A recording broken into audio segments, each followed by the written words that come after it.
Hi friends, నేను సురేఖ. మీ అందరికీ సురేఖ బిడ్దే ఛానల్కి స్వాగతం. ఫ్రెండ్స్, అందరు ఎలా ఉన్నారు? బాగున్నారా? నేను కూడా చాలా బాగున్నాను. ఇవాల్టి వీడియోలో ఒక మంచి రెసిపీ చూపించబోతున్నాను. నాన్ వెజ్ తినే వాళ్ళకి, అందులో చికెన్ అంటే ఇష్టం పడే వాళ్ళకి సూపర్ డూపర్ రెసిపీ. చాలా యమ్మీ, స్పైసీ, టేస్టీ, ఈజీ. సో ఏం చెప్పినా తక్కువే.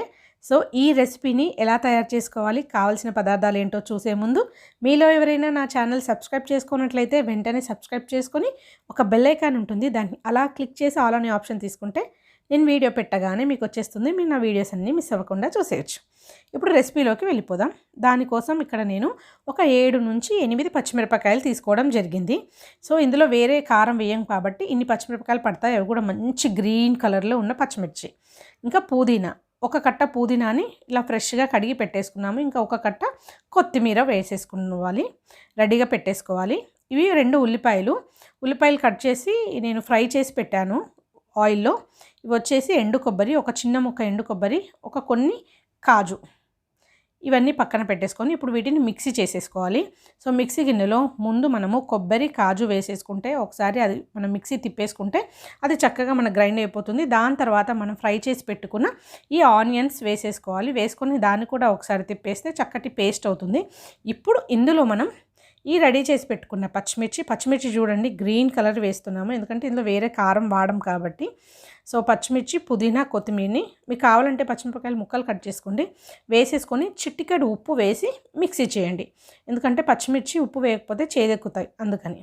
సో చిటికెడు ఉప్పు వేసేసి పచ్చిమిర్చిని అన్నీ కలిపి ఇలా పేస్ట్ చేసుకుంటే ఈ పేస్ట్ అయితే ఇలా రెడీ అయిపోతుంది. ఇప్పుడు దీన్ని ఒక బౌల్లోకి తీసుకొని దాన్ని పక్కన పెట్టేసుకోవాలి. ఇది పక్కన పెట్టేసుకొని ఇప్పుడు చికెన్ తీసుకుందాము. ఇక్కడ వచ్చేసి నేను 500 గ్రాముల కన్నా కొంచెం ఎక్కువ, ఒక 700 గ్రాముల వరకు చికెన్ని చక్కగా కడిగేసి పక్కన పెట్టుకున్నాను. ఇప్పుడు ఇందులో మనకు అన్నీ వేసేసుకుందాము. ముందుగా పసుపు వేసేసాము. పసుపు వేసుకున్న తర్వాత ఇందులో అల్లం ఎల్లిగడ్డ పేస్ట్, ఇప్పుడే ఫ్రెష్గా చేసుకున్న అల్లం ఎల్లిగడ్డ పేస్ట్ అనమాట. ఒక 1 స్పూన్ వరకు అల్లం ఎల్లిగడ్డ పేస్ట్ వేసుకుందాము. దాని తర్వాత ఉప్పు వేసుకుందాము. ఇందాక మనం మిక్సీ చేసేటప్పుడు కొద్దిగా వేసుకున్నాము కదా. సో మీకు రుచికి సరిపడా చూసుకొని ఇక్కడ ఇప్పుడు ఉప్పు కూడా వేసేసుకోండి. దాని తర్వాత మిరియాల పొడి వేసుకుంటున్నాను. సో మిరియాల పొడి వల్ల మంచి ఘాటు వస్తుంది కాబట్టి మామూలుగా కొద్దిగా వేస్తాను. ఇక్కడైతే కంప్లీట్గా ఒక స్పూన్ నిండా, అదే 2 హాఫ్ స్పూన్స్ వేసానంటే ఒక స్పూన్ నిండా మిరియాల పొడి వేసేసుకోవాలి. దాని తర్వాత ఒక హాఫ్ స్పూన్ ధనియాల పొడి వేసుకోండి. దాని తర్వాత మీ ఇంట్లో ఉంటే గరం మసాలా వేసుకోండి, లేదంటే చికెన్ మసాలా ఉంటే చికెన్ మసాలా వేసేసుకోండి. నేనైతే ఇక్కడ చికెన్ మసాలా వేస్తున్నాను, గరం మసాలా వేయట్లేదు. ఈ చికెన్ మసాలాతోనే మంచి టేస్ట్ అయితే వచ్చేస్తుంది. ఇప్పుడు మనము ముందుగా పేస్ట్ చేసి పెట్టుకున్నాం కదా, దాన్ని కూడా ఇక్కడ మొత్తం వేసేసుకోవాలన్నమాట. ఇందులో ఇంకా ఎలాంటి కారం వేయము, పచ్చిమిర్చి అండ్ మిరియాల పొడి ఉంటుంది కదా, ఆ ఘాటు సరిపోతుంది. తర్వాత 1 కప్పు పెరుగు వేసుకోండి. పెరుగును కొంచెం ఇలా స్పూన్తో కలిపేసి 1 కప్పు పెరుగు వేసుకొని ఇదంతా ముక్కలకి, ఈ మసాలా, పెరుగు, ఈ పేస్ట్ అన్ని ముక్కలకి బాగా పట్టేలాగా చక్కగా కలిపేసి పెట్టుకోవాలి. దీన్ని మనము 1 గంట నుంచి 2 గంటల సేపు నానబెడితే మనకి చికెన్ అనేది చాలా సాఫ్ట్గా, చాలా టేస్ట్గా, చాలా బాగా ఉంటుంది. దానికోసమే నేను ఇదంతా కలిపేసి 1 గంట నుంచి గంటన్నర సేపు అయితే పక్కన పెట్టేశాను మూత పెట్టి. సో దాని తర్వాత 1.5 అవర్ అయిపోయింది, నానిపోయింది. దాని తర్వాత ఇప్పుడు స్టవ్ మీద ఒక గిన్నె పెట్టేసుకొని దాంట్లో కొద్దిగా ఆయిల్ వేసుకున్నాను. ఇప్పుడు దాంట్లో లవంగాలు, పట్ట, మిరియాలు అండ్ కొంచెం సాజీరా వేసేసి అలా ఫ్రై చేసుకుంటున్నాను. ఇవి చాలా కొద్దిగా వేయాలండి. 2 వేసినా బాగానే ఉంటుంది, కానీ వేయాలి ఖచ్చితంగా. ఇట్లా నూనెలో వేసుకుంటేనే సో ఆ మసాలా స్పైసెస్ అనేది చాలా మంచిగా తెలుస్తుంది. ఇప్పుడు దీంట్లో మనం ఆల్రెడీ ముందుగా మ్యారినేట్ చేసి పెట్టుకున్న ఈ చికెన్ని వేసేసుకోవడమే. సో ఆయిల్ కూడా ఎక్కువగా ఏం వేయలేదు నేను, సో మీడియంగానే వేశాను. సో ఇప్పుడు ఈ మ్యారినేట్ చేసి పెట్టుకున్న ఈ చికెన్ ముక్కలన్నీ ఇందులో వేసేసుకోవాలి. ఇందులో ఆల్రెడీ మ్యారినేట్ చేసేటప్పుడు అన్నీ వేసాము. సో దానికి సరిపడా ఉప్పు, కారము, మసాలాలు అన్నీ ఉన్నాయి కాబట్టి ఇంకా ఏమీ వేయాల్సిన అవసరం లేదు. ఇది ఒక్కసారి మంచిగా హైలో పెట్టేసి ఒక 2 నిమిషాలు ఈ స్టవ్ని మనం హైలో పెట్టాలి. హైలో పెట్టి బాగా ఒకసారి కలిపి మూత పెట్టేసిన తర్వాత దాన్ని మనం మీడియంలోకి మార్చాలి. సో ఒక్కసారి మళ్ళీ తీసి మనం కలుపుకోవాలన్నమాట. ఇలా కలుపుకున్న తర్వాత ఇప్పుడు చూడండి, ఇదంతా ఇలా మనకు మంచిగా వస్తుంది. అడుగు పట్టకుండా చూసుకోండి, మధ్య మధ్యలో తీసి కలుపుకుంటూ ఉండండి. దీంట్లో ఇంకా వాటర్ కానీ ఏమీ యాడ్ చేయొద్దు. సో ఒక్కసారి ఇది ఇలా ఉడకడం స్టార్ట్ అయిన తర్వాత దీన్ని మీడియం నుంచి సిమ్కి పెట్టేసేయండి. స్టవ్ని సిమ్కి పెట్టేసి మూత పెట్టి 25 నిమిషాల నుంచి 30 నిమిషాల వరకు అలా పెట్టేసేయండి అంతే.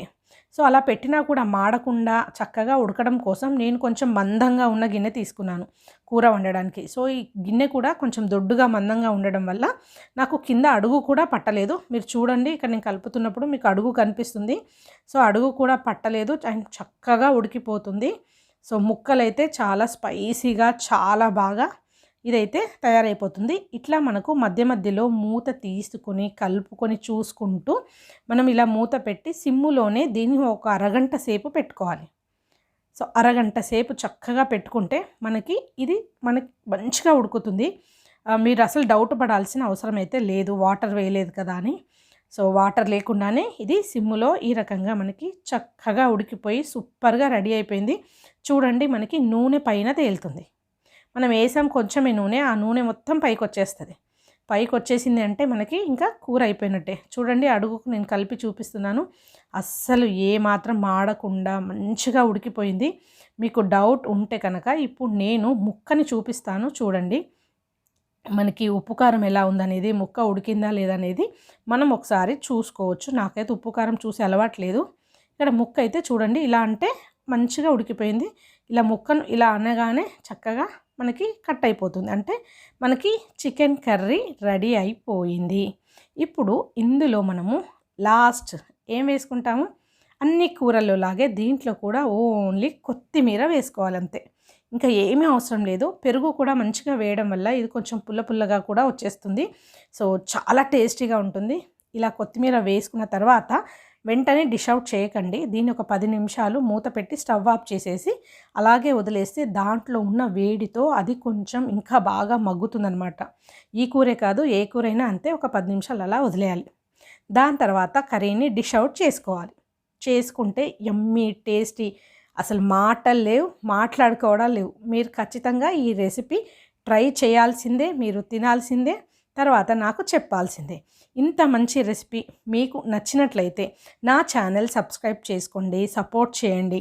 నా వీడియోస్ని మీరు లైక్ చేయండి. మీకు నా రెసిపీస్ ఎలా అనిపించాయి అనేది కామెంట్ చేయండి. సో మీ యొక్క ఎంకరేజ్మెంట్తోనే ఇంకా మంచి మంచి వీడియోస్ అయితే నేను ఎన్నో చేస్తాను. So don't forget to subscribe my channel and వీడియోకి కింద ఒక లైక్ చేయడం మర్చిపోవద్దు. మీ ఫ్రెండ్స్ అండ్ రిలేటివ్స్కి షేర్ చేయండి, కామెంట్ చేయండి. ఇంకొక మంచి వీడియోలో మళ్ళీ కలుసుకుందాము. అప్పటి వరకు టాటా, బాయ్ బాయ్.